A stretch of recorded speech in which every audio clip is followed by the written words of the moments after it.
Here's your wrestling news for November 5th, 2022.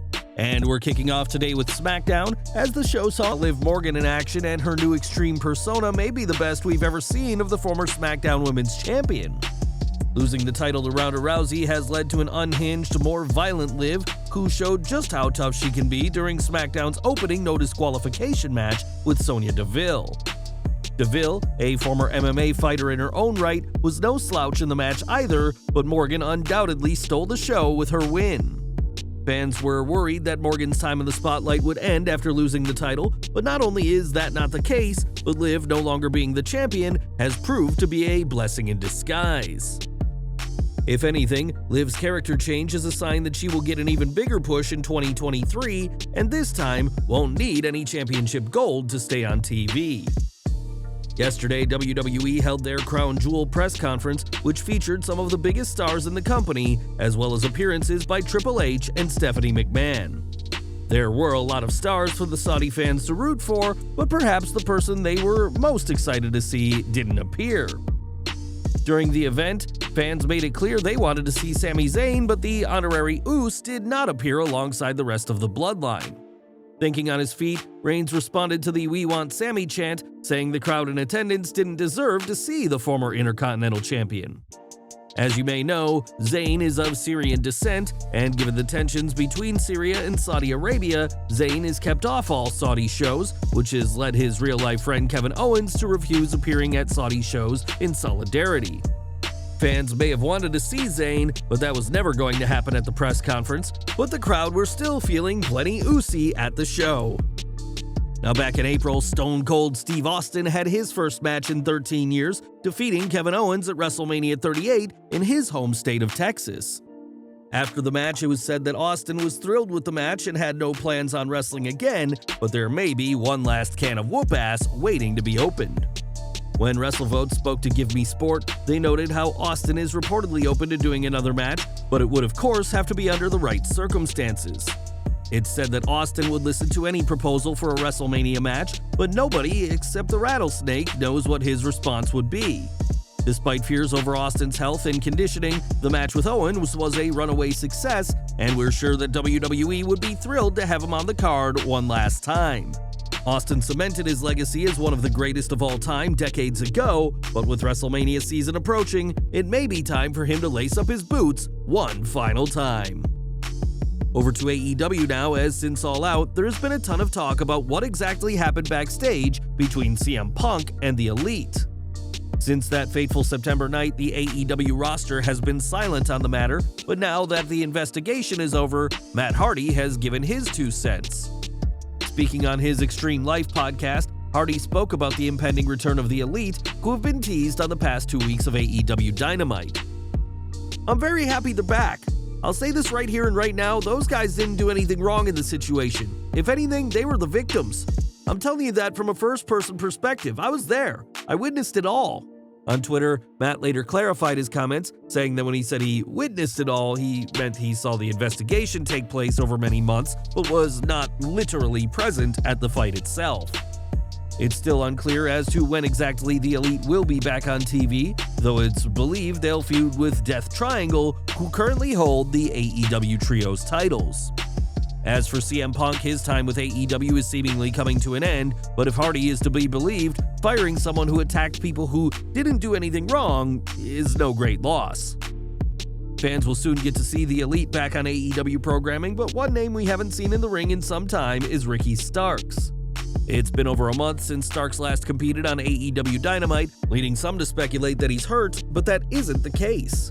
In The Observer, it said that Starks has been out of the ring for the past few weeks, but it is due to a non-wrestling related reason, though the report did not specify what that reason is.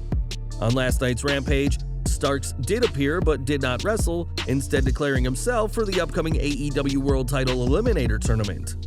Starks isn't injured, but there is some other reason for why he's not wrestling, but whatever that reason is, it seems to be a secret between Starks and Tony Khan at this time. On January 1st, Shinsuke Nakamura will step through the Forbidden Door to compete at Pro Wrestling Noah's event against the Great Muta. This match will be part of Muta's retirement tour, and a graphic promoting the match was shared by Noah last week, but don't expect to hear too much about the match.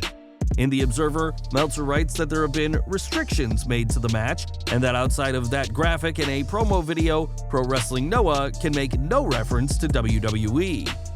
It's unclear why WWE would insist on not being mentioned, and Nakamura himself has said that it was a long and tedious process over months to get the match approved.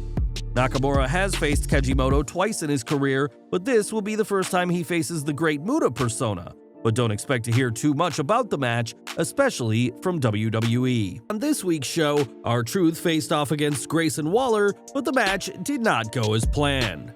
During a spot where Truth tried to dive over the top rope, the former US champion didn't fully clear it, causing him to land badly and the match called off. WWE has given no update on Truth's condition, but from the sounds of it, things are very serious. In the Wrestling Observer newsletter, Dave Meltzer reports that Truth is believed to have suffered a torn quadriceps. If so, then Truth will likely need surgery, and in the past, torn quads have often kept wrestlers out of the ring from anywhere between 6 months and a year. It's still early days, and we can only hope that this isn't a torn quad, but whatever it is, we are wishing the wrestling veteran a speedy recovery. Since July, WWE has brought back a ton of superstars released under the old regime, with Bray Wyatt, Braun Strowman, Karrion Kross, and many more making returns. Not too long ago, it was reported that WWE was interested in bringing Mia Yim back to the fold, and that certainly seems to be the case. According to Sean Ross Sapp of Fightful, WWE is making serious plays to bring Yim back now that she's finished her most recent run with Impact Wrestling. One source within WWE even went so far to imply that a deal is about to be reached, saying she's expected to be brought back soon. Yim worked for WWE from 2018 to 2021, and while she was impressive in NXT, her main roster run as Reckoning as part of Retribution failed to deliver. With her husband Keith Lee in AEW, many had assumed she'd be joining him soon enough, but it now appears that Yim will try her luck in WWE under the new regime. One name who fans haven't seen in a long time is Sasha Banks, but fans are eagerly anticipating her return. Both Banks and Naomi have teased returning in recent weeks, and now the boss has had fans talking with a post on social media. On Instagram, the former women's champion said that a date is coming up that she's been waiting on for the last 6 months, but didn't specify what's happening. As time passes, there's been so much growth, and there's been so much beautiful opportunity and a journey that I've been loving. But as the time also goes on, the date is coming that I've been waiting for the past 6 months, and I can't wait. But I'm really gonna make the most of this November to make all of my dreams happen in preparation for this date that I've been waiting for. I'm very excited, and I hope you guys come along for this journey. But you know, a lot of you have been with me for so long, so thank you. But I want you to know there's going to be something so crazy coming. Of course, fans were quick to assume that she's referring to her WWE return, as it's been 6 months since she and Naomi were suspended and stripped of the WWE Women's Tag Team titles. With Banks and Naomi expected to return now that Triple H is running creative, this video could certainly lead to a comeback, at least for the boss, but we'll just have to wait and see to know for sure. Two of the biggest returns to WWE this year saw Karrion Kross and Scarlett be rehired, and WWE has wisely chosen to put the two together on the main roster. During Kross's first run on the main roster, a run so bad WWE are pretending it never happened, Scarlett didn't join her husband, but there had been plans for her to join him eventually. It turns out that despite the pair being a real-life couple, Kross wasn't WWE's first choice to be Scarlett's client, as Fightful reports that when they arrived in 2019, WWE wanted the Smoke Show to manage Damian Priest. It was Priest who nixed the idea, saying that he felt the two wouldn't be a good fit together, and all of this was said to have happened within weeks of NXT being on the USA Network. After Priest turned down the idea, Scarlett's character was put on the back burner until it became obvious that her future husband was going to join WWE, and she was paired with Kross. Every time the couple have appeared on TV together, Kross and Scarlett have been a force to be reckoned with, so it's certainly for the best that Priest turned down her services all those years ago. Over to AEW now, as the company provides plenty of wrestling content each and every week, but now a new non-wrestling show is in the works. PW Insider has learned that AEW kicked off production on a new reality series this week, which is being made for Warner Bros. Discovery. Filming began during this week's AEW Dynamite in Baltimore, with more content being filmed during last night's episode of AEW Rampage in New Jersey. The show will focus on the experiences of several wrestlers, and this will mark AEW's second reality show, following the 6-episode run of Roads to the Top last year. Tony Khan is said to be involved as executive producer, alongside Sam Burns, the executive producer of Shed Media, and while no release date has been confirmed, we're excited to see what this show reveals when it eventually comes out. AEW is only now filming content for the show, but the past few months could have provided a ton of material, as there's been plenty of issues backstage in the company. As previously reported, the investigation into what happened at AEW All Out has ended, and from what we've seen, the result has damned CM Punk. While the Elite's return are being teased each week, it's believed that AEW will buy out the remainder of CM Punk's contract and release him, as he's being blamed for what happened in September. Now though, the investigation itself has come under scrutiny, as PW Insider's Dave Scherer has raised some questions about the process. In a scathing piece titled, "Tony Khan's investigation was a complete and total joke," Scherer questioned why Lucy Guy, the wife of Ace Steel, was not interviewed for the investigation despite being present for the fight. Dave suggests that a result condemning Punk is what Khan wanted from the start, and even went as far as to suggest that Steel and Guy may have been paid hush money to keep quiet. Scherer also argued that Khan would be more upfront with the results rather than the radio silence we've had from the AEW president, which Khan has defended as due to legal issues. Whatever one may think of the investigation, that investigation is now over, and don't expect the best in the world to be competing in an AEW ring anymore. One name who's been with AEW since the early days is Peter Avalon, who along with the Wingmen has portrayed a sleazy loverboy character who can get under the fans' skin. Avalon is yet to hold championship gold in AEW, but he recently made quite the claim, saying that AEW cost him a role with WWE. In an interview with Fightful, Avalon said that in early 2019 he had been in talks with WWE about a role on 205 Live, but would receive a message from then AEW EVP Cody Rhodes asking him to keep May free. That May would be AEW's first Fight for the Fallen event, and sure enough, Avalon would bet on himself in the new promotion, where he remains to this day. The Wingman added that contract season is coming up for him and hopes to stay with AEW, saying he's an AEW legend and wants to die an AEW legend.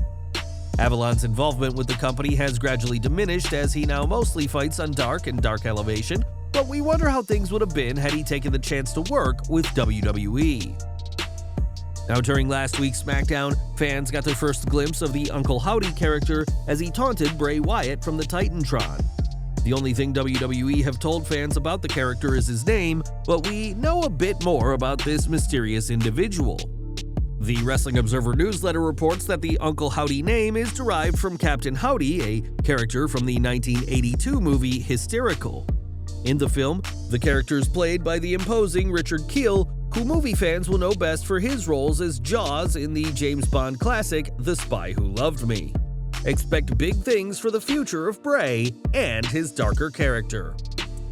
In just 2 years, Nick Khan has gone from a new face in WWE's corporate team to being co-CEO alongside Stephanie McMahon, and has proven to be a controversial figure in that time.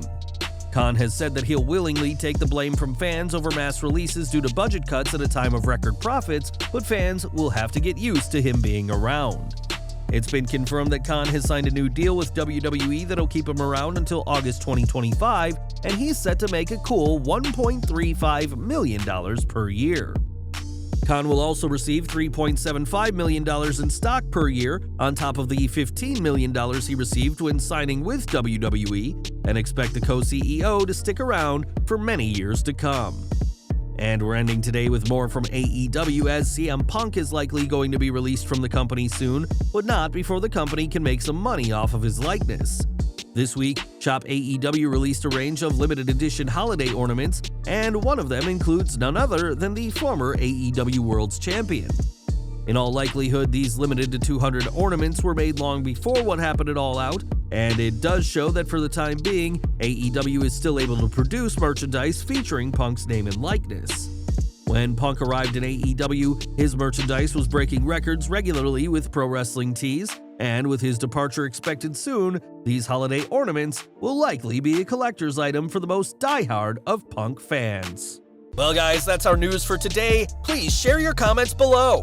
Also hit the like button, subscribe to our channel, and hit the bell icon to receive all notifications. And as always, thanks for watching.